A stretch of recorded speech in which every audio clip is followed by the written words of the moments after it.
Rahasia Satya Nadella yang bikin Microsoft gak pernah turun omset.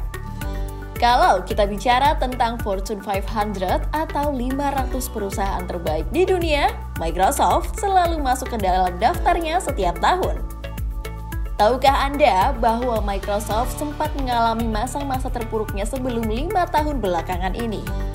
Meski penjualan produknya masih bagus, namun harga sahamnya kerap anjlok karena minim inovasi.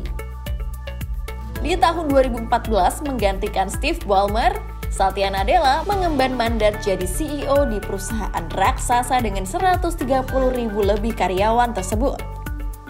Kepemimpinan Satya terlihat hasilnya dalam 5 tahun kemudian.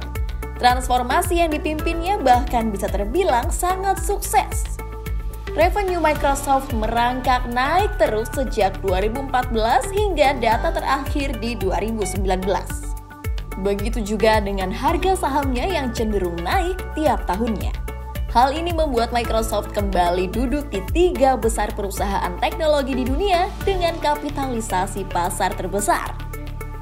Kalau kita bicara tentang perusahaan startup, UMKM, atau bisnis yang baru dimulai, mungkin bukan suatu hal yang sulit untuk bisa melakukan letupan pertumbuhan. Dari omset 0 rupiah ke 100 juta, dari 100 juta ke 1 miliar, dari 1 miliar ke 10 miliar, dan seterusnya. Namun, seringkali akan ada di satu titik di mana sebuah perusahaan skalanya sudah cukup besar dan mereka mencapai kondisi pertumbuhan yang stagnan. Naik atau turun, ya di situ-situ aja. Inilah yang membuat Microsoft menarik. Meski sudah menjadi perusahaan raksasa dunia, namun pertumbuhan bisnis mereka dapat terus menanjak, menciptakan rekor demi rekor baru dari tahun yang sebelumnya. Bisa dibilang cukup jarang, di mana perusahaan yang tadinya merugi, jadi surplus dan bahkan naik terus di tahun-tahun selanjutnya. Ini bukan hal yang sederhana. Apa sih resep rahasianya Satya Nadella? Ternyata cuma satu rahasianya, empati. Satya Nadella pernah mengatakan, "You need to develop more empathy." Kebanyakan orang ketika punya bisnis seringnya bias antara keinginan mereka dan keinginan customer-nya. Menurut Satya, jika kita tidak punya empati ke audiens atau customer kita, akan sangat tidak mungkin kita bisa memberikan value yang lebih bagi customer kita. Kita tidak tahu apa masalah-masalah yang mereka alami, yang bisa mereka temukan solusinya pada kita. Mereka yang bisnisnya sukses adalah mereka yang lebih mampu berempati. Bagaimana langkah-langkah memulai empati yang bisa kita lakukan?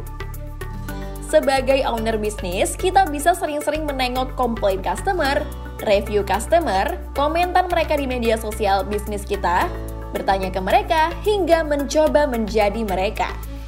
Dengan sering-sering menengok dan memprioritaskan mereka, pelan-pelan kita akan mulai terbiasa berempati.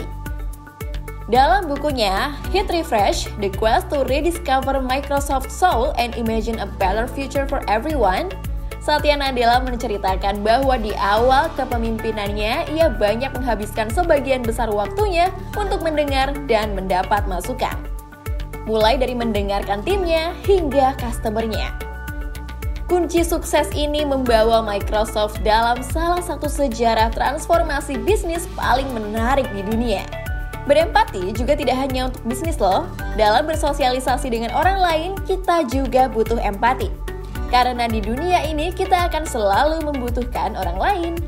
Jadi, sudahkah Anda berempati terhadap orang-orang di sekitar Anda?